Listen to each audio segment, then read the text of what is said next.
Dave turns a page at 11:17 p.m. on a Tuesday in November, and the apartment makes no sound. The book is about the Battle of Midway. It's 512 pages, and he's on page 340 something. The flannel shirt is from a Carhartt rack in 2009, and it has a small burn mark near the left cuff from a campfire he doesn't fully remember. The TV is unmuted, tuned to something with subtitles he isn't reading. There's a bowl of chili on the counter with a spoon resting in it, still warm. The apartment smells like coffee from this morning, and WD-40 from last weekend, and underneath both of those something older. Old wood, maybe. Old quiet. His phone is on the arm of the couch. 3 unread texts. He saw them come in. He will answer tomorrow. Maybe. He is 54 years old. He lives in Akron, Ohio, or possibly Edmonton.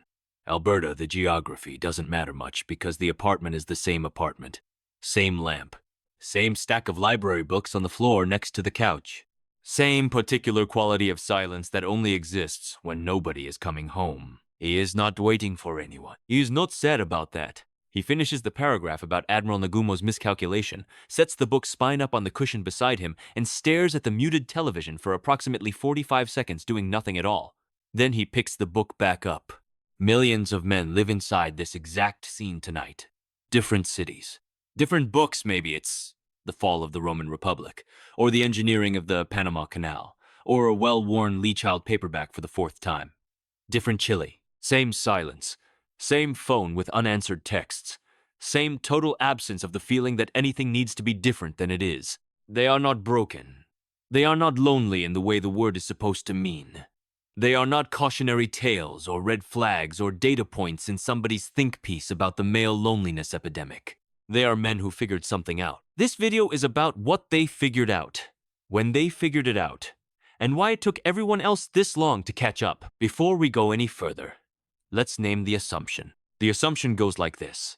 A man in his 50s, living alone, reading alone, spending a Tuesday night in a quiet apartment with no plans, and no one to call that man as a problem. He's a symptom. He's what happens when emotional unavailability goes untreated for 3 decades. He is, according to a significant portion of cultural commentary produced between 1995 and 2023, a cautionary tale about masculinity, modern disconnection, and the slow implosion of the American male psyche. That is the assumption. And it is worth examining, because the data does not support it. The U.S. Census Bureau's 2023 American Community Survey found approximately 38.1 million Americans living alone, a record high.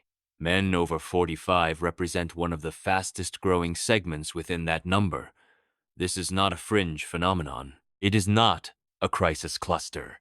It is a demographic reality of significant scale that mainstream institutions spent most of the last 30 years describing as a problem to be solved rather than a lifestyle to be understood. John Cacioppo, who spent the better part of his career at the University of Chicago studying loneliness before his death in 2018, made a distinction that almost nobody quotes when they're writing their hot takes about isolated men.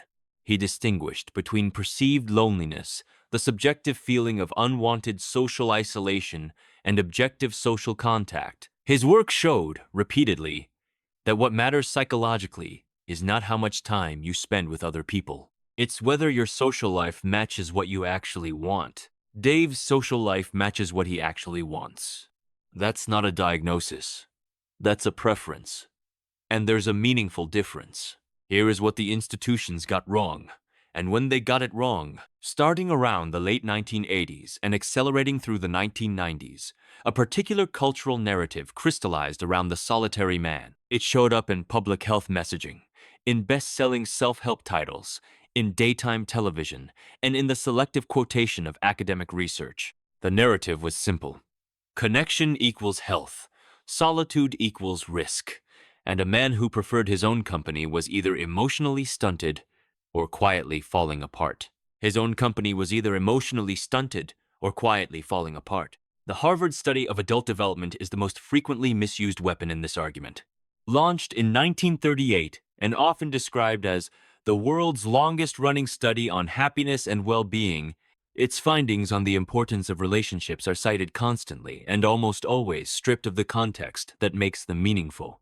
The study's long-term sample was drawn overwhelmingly from socially embedded men, Harvard undergraduates and inner-city Boston residents who were already embedded in families, communities, and social structures. It was not designed to study men who chose solitude.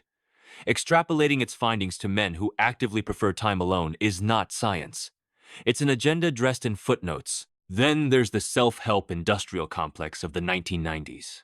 Books with titles like Why Men Don't Talk and Reconnecting the Disconnected Male arrived in stacks at airport bookstores and afternoon talk show sets, all carrying the same message. Solitary men were men who had failed at something fundamental. The framing was never neutral.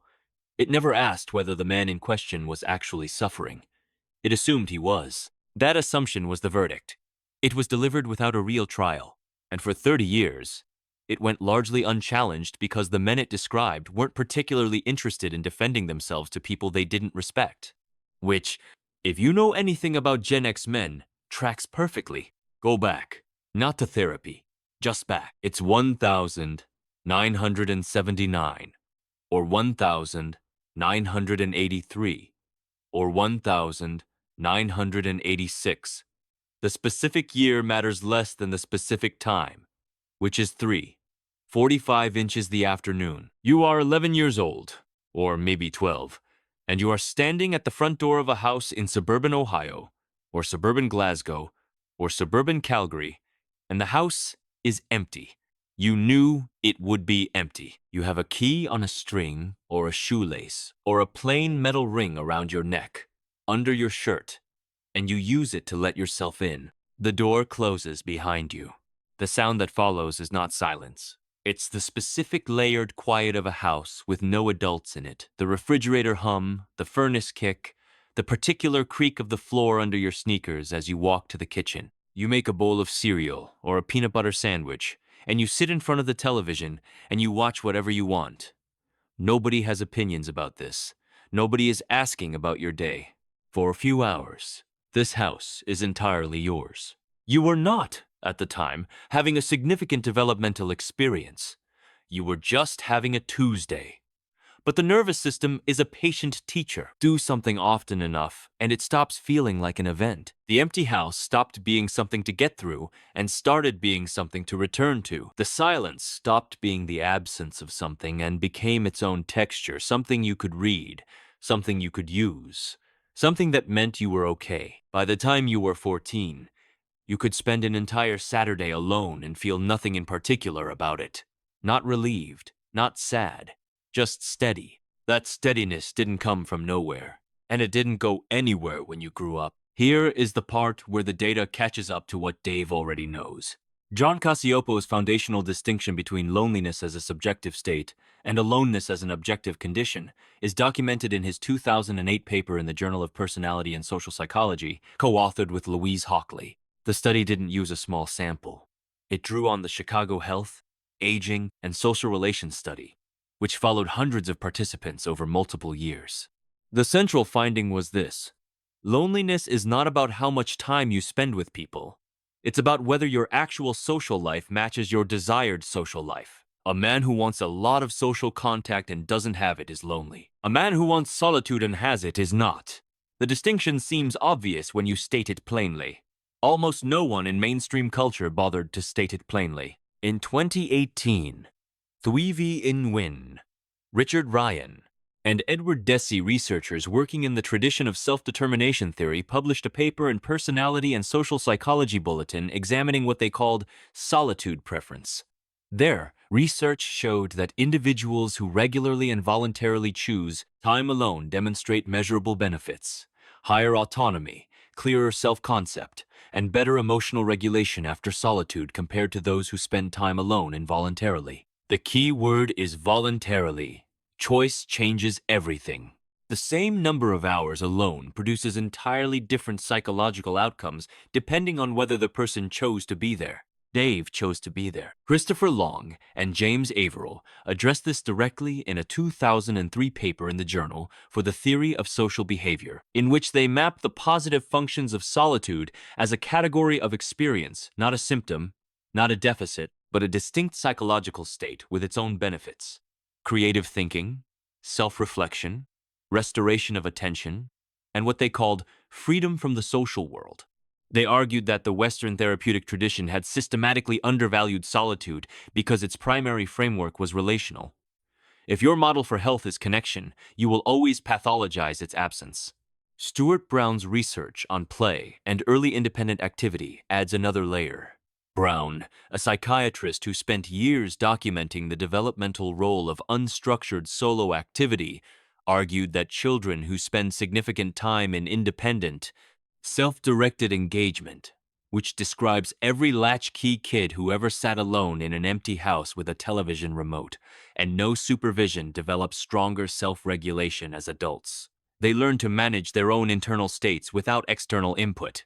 They do not need someone else to tell them they're okay, which is fortunate, because nobody was around to tell them anyway. There is a specific feeling that does not have a name in the mainstream vocabulary. It is not peace, exactly, though it contains peace. It is not contentment, though it contains that too. It is not happiness in any way that would fit on a greeting card or a wellness app. It is something more structural than any of those words, something that exists in the relationship between a man and the space he occupies alone, in the particular quality of time that passes when nobody else is in the room and nobody else is expected. Call it sovereign quiet. Sovereign quiet is the psychological state in which a man experiences his solitude as territory he owns rather than a condition imposed on him. It is the difference between being alone because the circumstances of your life left you there, and being alone because this is your apartment, your Tuesday, your silence, and your call. The first state is involuntary isolation. The second is something else entirely, a low-grade, durable, unspectacular sense of governance over your own time and space that most people never develop and nobody wrote a vocabulary for because nobody thought it needed one. The existing language fails this experience almost completely. Introvert is too clinical and too 2012. Loner carries a threat assessment. Isolated implies damage. Independent is too cheerful. None of them capture what is actually happening in Dave's apartment at 11:17 p.m., which is that he is in full, undisputed possession of his own life, and the quality of that possession is producing something in his nervous system that registers as exactly right. Mainstream discourse spent 3 decades developing an elaborate vocabulary for connection, belonging, and attachment. Books, studies, TED Talks, an entire therapeutic infrastructure built around the premise that the human goal is relational. Nobody wrote the glossary for men who were fine without all of that. Not because those men didn't exist, they existed in significant numbers, but because they weren't asking for a glossary. They were reading about Midway. Sovereign quiet is not a concept you arrive at. It's a condition you recognize. And once you recognize it, the question isn't why these men live this way. The question is why it took everyone else so long to notice that it was working. None of this means Dave doesn't have people. It means his people look different than the cultural template. They don't sit across from him in a restaurant and ask how he's really doing. They stand next to him in a garage. They drive somewhere with him without needing to talk about it. They show up with the right tool when he texts a photo of a broken thing. They know what he takes in his coffee, and they never once asked directly, they just remembered. This is called shoulder-to-shoulder connection. It is not a consolation prize for men who can't manage face-to-face intimacy. It is a different form of intimacy, one that operates through action and proximity rather than disclosure and eye contact. Jeffrey Greif, a social work researcher at the University of Maryland, documented this extensively in his 2008 book Buddy System, which studied hundreds of male friendships and found that men consistently maintain meaningful bonds through shared activity rather than verbal processing. The bond is real. The emotional content is real. The delivery mechanism is just different. Niobe Way, an NYU developmental psychologist, found in her long-term research on adolescent male friendship that boys describe deep emotional connection through the language of loyalty, presence, and action showing up, not letting down rather than disclosure. That pattern doesn't disappear in adulthood. It becomes the operating system. Dave has a guy he's known since 1994 who would be on a plane inside 4 hours if Dave called him. That guy lives in another time zone. They text maybe once a week. They have not talked about anything personal in the traditional sense since roughly the Clinton administration. The relationship is not shallow. The relationship is just structured correctly for both of them.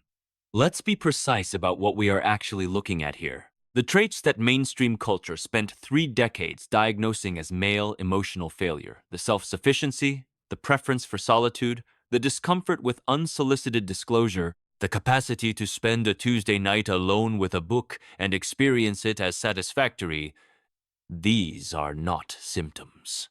In the clinical language of behavioral psychology, they are adaptive responses, behaviors calibrated to an environment, strategies that were trained in, reinforced over years, and then carried forward because they worked.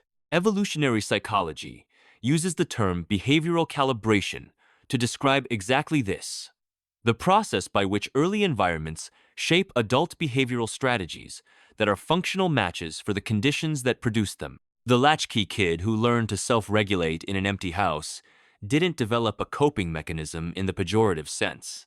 He developed a capacity. The capacity is called psychological self-sufficiency, and it predicts lower cortisol reactivity, lower dependence on external validation, and more stable emotional baselines across adulthood. In 1991, social psychologist Marilyn Brewer published her theory of optimal distinctiveness. The short version: humans don't all want the same ratio of belonging and individuation. Some people function optimally toward the belonging end of the spectrum. Others, and this is the part that got quietly ignored, function optimally toward the distinctiveness end. Not because they're broken, because that's where their actual equilibrium lives. The man who thrives in sovereign quiet is not positioned incorrectly in his life. He is positioned exactly correctly for his own psychological architecture. The same traits that generate a 3-star rating on a dating app are, it turns out, associated with a remarkably low-drama internal life. No catastrophizing, no externalized emotional regulation, no requirement for constant social contact to maintain stability. The profile looks like a red flag at 9 p.m. on a Thursday. The same profile looks like a pretty solid operating system at 4 a.m. when something goes wrong, and the man in question handles it quietly, correctly, and alone, which is, not coincidentally, how he's been handling things since 1983. Dave turns another page. It's still 11:17 p.m. Well, 11:43 p.m. now. The chili bowl is where it was. The phone has one more unread text. He doesn't notice. He's reading about the moment the Japanese carriers began burning, and the particular way the author describes the smoke visible from 60 miles away, and he finds this interesting in the way he finds a lot of things interesting, quietly, without needing to share it with anyone. When he was 11 years old in that empty house in Ohio, he did not know he was learning something. He was just waiting for the afternoon to pass. But his nervous system was taking notes. Silence is neutral. Aloneness is navigable. Your own company is sufficient. He ran that drill 5 days a week for 6 years. And by the time he was 17, it wasn't a drill anymore. It was just how he was built. He closes the book at 11:51 p.m. He puts the chili bowl in the sink. He turns off the lamp. The apartment settles into the kind of dark that only an empty apartment produces, total and uncomplicated. He pulls the key from the lock. Or he doesn't. The metaphor completes itself. Some things you learn before anyone thinks to ask if you're okay, and some things you never unlearn. There are other videos on this channel that cover the same territory from different angles: why Gen X men stopped explaining themselves, why the male friendship model is more functional than it looks, and what the actual research says about men who live outside the standard social template. If any of that sounds relevant, you know what to do. Or don't. Dave's not checking.